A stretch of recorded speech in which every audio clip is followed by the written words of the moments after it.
ഓടുക്കത്തെ ഒരു പത്രക്കാരി വന്നിരിക്കുന്നു. ഓട്ടോ അമ്മയെ കെട്ടിക്കാനുള്ള കുറച്ച് ചോദ്യങ്ങളും അത് പിന്നെ ശേഖർ സാറേ, പിള്ളേർക്കൊരു അബദ്ധം പറ്റി. എന്താടാ?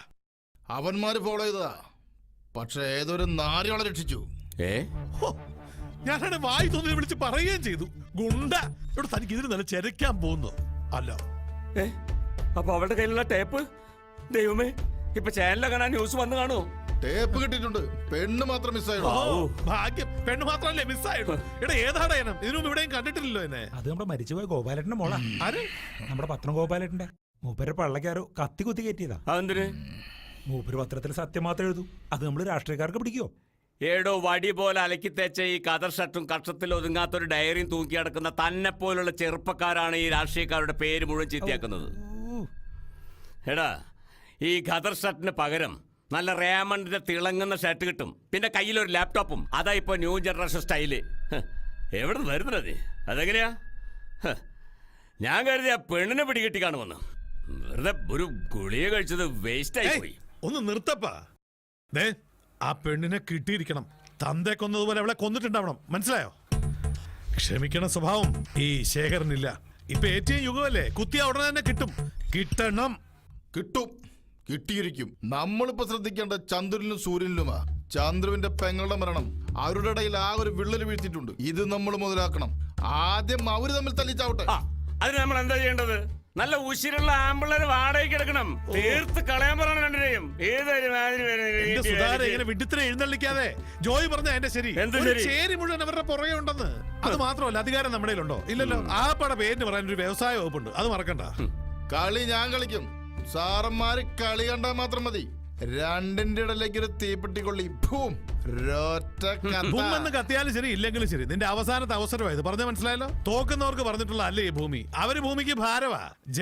ജയിക്കാത്ത ഒരു കളിക്ക് ഈ ശേഖരം നിൽക്കാറില്ല. അത് മനസ്സിലാക്കിയാൽ നിനക്ക് കൊള്ളാം. കേറു വണ്ടിയില്. ചന്ദ്രു, ചന്ദ്രു, വീണ്ടും എന്നെ ഉപദ്രവിക്കാനുള്ള വരവാണോ? മതിയായില്ലേ നിങ്ങൾക്ക്? സോറി ചന്ദ്രു. ഒരു കാര്യം പറയാനുണ്ട്, ഇത് കണ്ടിട്ട് തീരുമാനിക്കാം.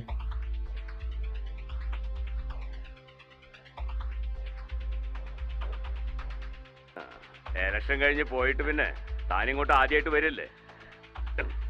ഇതാ ഒഴിപ്പിക്കാൻ ഒരു താമസമില്ല. നാളെ തന്നെ എല്ലാം ശരിയാക്കാം. കുറച്ച് നാറുകളെ വിഷം കൊടുത്ത് കൊല്ലാൻ നോക്കിയതാ. ചന്ദ്രു തെറ്റുകാരനാണെന്ന് എനിക്ക് തോന്നിയില്ല. അതുകൊണ്ടാണ് ഞാൻ ഇങ്ങോട്ട് വന്നത്. അതറിയിക്കാനും ഈ ദൃശ്യങ്ങൾ ചന്ദ്രുവിനെ കാണിക്കാനുമാണ് വന്നത്. അതുകൊണ്ട് നമുക്ക് ഒരുമിച്ച് നിൽക്കാം. ഓക്കെ.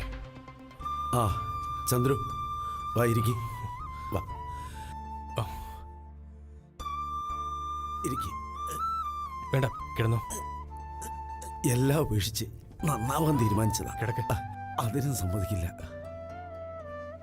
അവനാ എന്നോട് ചെയ്തത്. ആ വീരമണി, അവനിൽ നിന്ന് ഞാൻ ഇത് പ്രതീക്ഷിച്ചില്ല.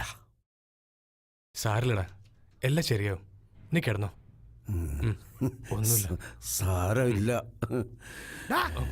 അവൻ ചത്തിട്ടില്ല. നിന്റെ ഈ വരവ് അവൻ ചത്തോന്നറിയണോ? അതവനെ കൊല്ലണം.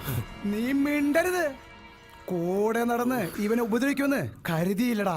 അമ്മാവാ, ചന്ദ്രു അല്ലത് ചെയ്തത്. അത് ചെയ്തത് ആരായാലും അവനെ ഞാൻ കണ്ടെത്തിയിരിക്കും.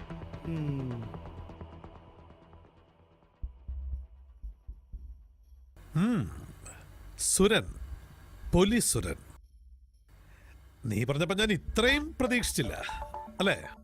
എന്താ നിനക്ക് വേണ്ടത്? കുറച്ച് ദിവസമായിട്ട് നീ ഇവിടെ കറങ്ങുന്നു ഞാൻ അറിഞ്ഞു. ഇതെന്റെ മണ്ണാ.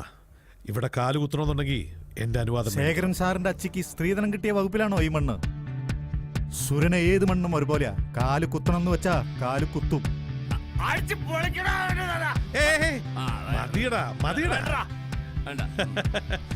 നന്നായിട്ട് ഡയലോഗ് പറയുന്നുണ്ട് കേട്ടോ. നമ്മൾ വിചാരിച്ച പോലെ പീറച്ചെറുക്കണമൊന്നുമല്ല. അയ്യോ, ഞാനൊരു പാവം.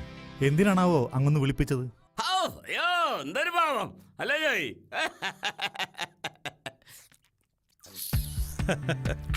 കളിച്ച് കളിച്ച് നീ തോളുവരെ എത്തിയല്ലേ? നിനക്ക് ശേഖരൻ 2 ദിവസത്തെ സമയം തരും. പോയിക്കൊള്ളാം. എല്ലാം കെട്ടിപ്പെറുക്കി എടുത്തോണ്ട്. ഇല്ലെങ്കിൽ 3-ാം ദിവസം പൊന്തും നിന്റെ ശവം വടക്കേ പുഴയിൽ. ആ. നീ ഇത്തിരി പോന്ന പിള്ളേരെ വെച്ച് എന്നെ വിരട്ടാന്ന് വെച്ചോ. നിനക്ക് ഞാൻ തരും 2 ദിവസം. 3-ാം ദിവസം സൂര്യൻ ഉദിക്കുമ്പോ നീ ഇവിടെ ഉണ്ടാവരുത്.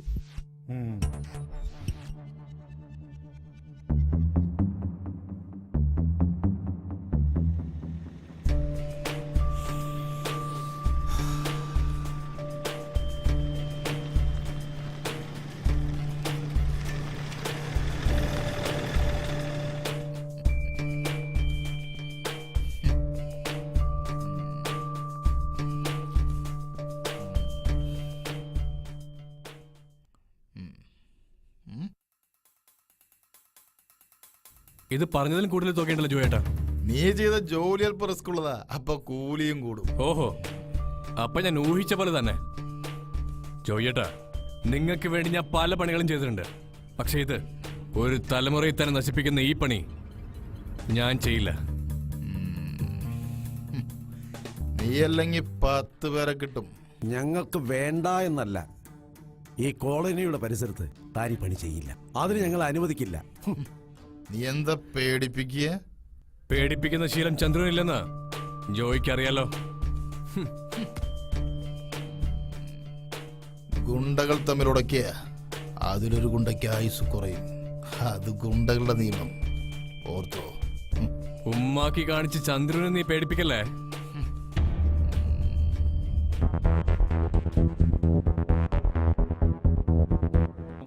അതെ, എന്താ ചെമ്പനും ചന്ദ്രു കൂടി തെറ്റി. ആകെ കോളോ പ്രശ്നാണ്. പോലീസ് വരാൻ സാധ്യതയുണ്ട്. വിട്ടോ അങ്ങോട്ട് നീങ്ങടാ. എന്തറായി ബാഗില്? ഇത് ചെമ്പന്റെ പച്ചമരുന്നാ സാറേ. തുറക്ക്, ഞാനൊന്ന് കാണട്ടെ നിന്റെ പൂഞ്ഞാറ്റിലെ ഒരു പച്ചമരുന്ന്. മാറി നിൽക്കണം.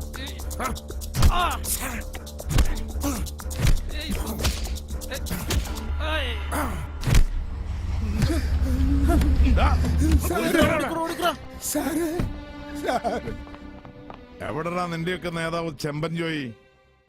ഇരട്ടച്ചങ്കുള്ള ചെമ്പൻ ജോയി. അറിയില്ലേ സാറേ? അറിയില്ലേ?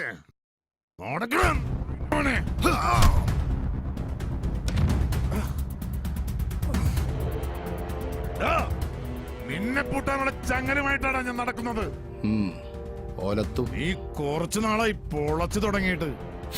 ജോയിയെ പൂട്ടാനുള്ള ചങ്ങല കേരള പോലീസ് ഒരു പണി കഴിപ്പിച്ചു സാറേ. എന്റെ പിള്ളേരെ വിട്ടു പോകാൻ നോക്കും.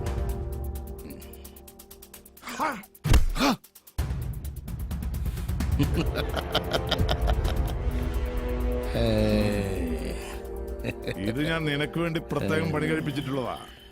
നിന്നെ പൂട്ടിയിട്ടിട്ട് എനിക്ക് ഇനി വിശ്രമമുള്ളടാ. സമ്മതിക്കില്ല. അല്ലേ സാറേ?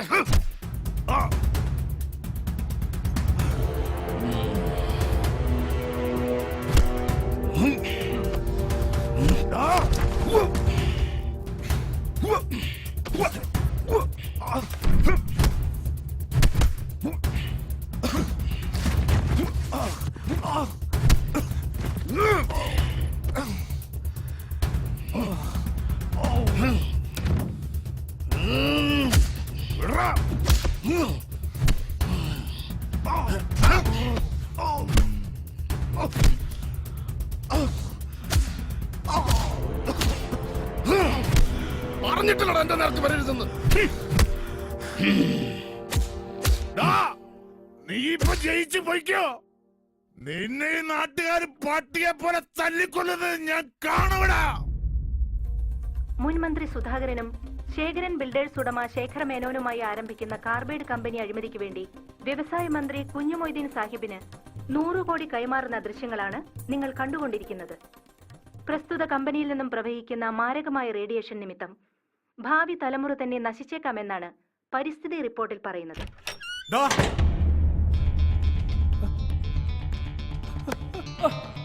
ഇതിനു മുമ്പ് നീ എവിടെയായിരുന്നാ?